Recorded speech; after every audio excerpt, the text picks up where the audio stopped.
9. Dubingių muzikos festivalis pristato ypatingą koncertinę programą, kurioje džiazo scenos profesionalė Neda Malūnavičiūtė kartu su savo scenos partneriu, pianistu Richardu Baniu.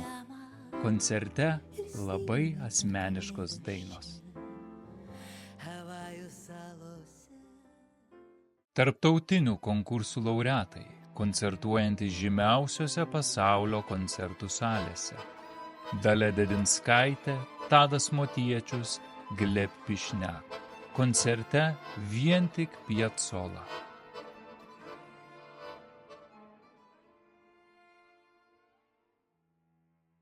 Balsas, kuris prieš 15 metų pavergė visos Lietuvos klausytojų širdis. Ilja Aksionov ir kamerinės muzikos ansamblis Muzika Humana.